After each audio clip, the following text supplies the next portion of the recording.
Espresso brew pressure. 9 bar is the standard recommended pressure for espresso brewing, but why 9 bar? Is more pressure better? And what the heck is a bar of pressure anyways? Hey espresso lovers, Mark here from Whole Latte Love, and today I'll cover the basics of brew pressure on prosumer level machines. Now, these are machines with a brew pressure gauge and adjustable brew pressure. So I'll go over what brew pressure to use, how to measure, check, and adjust brew pressure on machines with that capability.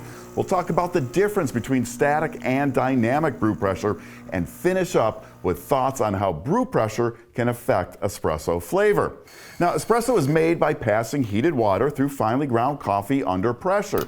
Unless you're using a low-cost espresso appliance with a pressurized filter basket, it's the grind size of the coffee which causes pressure to build up when brewing. Grind finer and the pressure will be higher, but only to a point, as espresso machines generally have a way of controlling the maximum brewing pressure. On some machines, maximum pressure is fixed, and on others, it's going to be adjustable. Espresso machines measure pressure in bar, with 1 bar equal to about 1 atmosphere of pressure, which is typical air pressure at sea level. It's a metric measurement. In the US, pressure is measured in PSI, but PSI is not used on espresso machines. Just for your reference, 1 bar equals about 14.5 PSI. At 9 bar espresso brewing pressure, the force is about 130 pounds per square inch.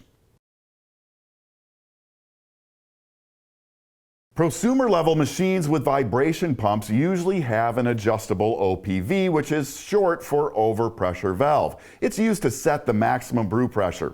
Moving up, dual boiler machines with rotary pumps have an adjustment on the pump for setting maximum brew pressure.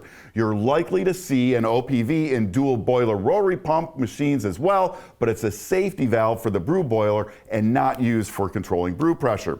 Depending on the machine, brew pressure may be adjustable from the outside, or you may need to open up the machine to make an adjustment.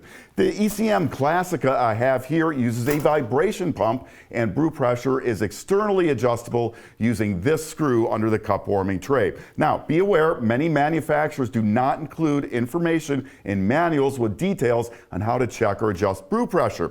That's especially true when you have to take the panels off the machine to do it. For those, you may need to do a little research on your machine to locate the pressure adjustment.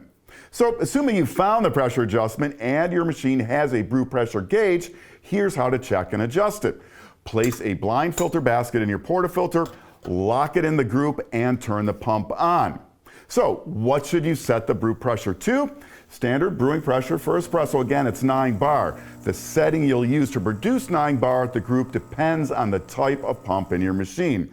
For machines with vibration pumps, we recommend adjusting to 10 bar on the brew pressure gauge to get 9 bar at the group. For machines with rotary pumps, adjust to produce 9 bar on the gauge, and that's what you'll get at the group when extracting a properly dialed in shot due to the pump's higher flow rate. When setting brew pressure using a blind filter basket, you are setting what's called the static pressure. The system is closed with no water exiting from the group. When actually brewing, dynamic pressure is what is being applied to the coffee. The most accurate way to measure that is with a group-mounted pressure gauge. Dynamic pressure is always lower than static pressure so long as your grind is not so fine that it chokes the machine with no flow of brew water through the coffee. You can see that difference here on the group-mounted gauge on the ECM Classica, measuring dynamic pressure during an extraction. The pressure reading on the machine gauge measuring further back in the hydraulic circuit is closer to the static pressure of the machine. Of course, both those pressure readings will change based on your grind size. This shot, which is dialed in, shows 10 bar on the machine gauge and about 8.9 bar on the group pressure gauge. For this next shot, I used a slightly coarser grind, but kept everything else the same. My machine gauge is now showing about 8 bar, and on the group-mounted pressure gauge, I'm getting 6.8 bar, with the coarser grind resulting in a faster flow through the coffee and lower brew pressure in the group. So if you're thinking more brew pressure is better, you might want to reconsider. There have been many comparisons done using higher brew pressures, and I've done some myself. The general consensus in my experience is higher brew pressures produce harsher shots. With higher pressure, you'll need to grind finer, and channeling through the puck is more likely at higher pressures. For lower brew pressures, between 6 and 8 bar, it's difficult to quantify results due to the number of variables involved, but some say it's really hard to taste the difference between similarly dialed in shots of a single type of coffee. Others say with the right coffee, you may be able to produce more fruity flavors. My general experience is a more gentle approach with pressure and flow is especially beneficial to fresh, high-altitude coffees, where it reduces brightness and helps to bring unique flavors of those single origin coffees out. But for those benefits, I think it's better to use flow control and profiling rather than changing a machine's baseline brewing pressure.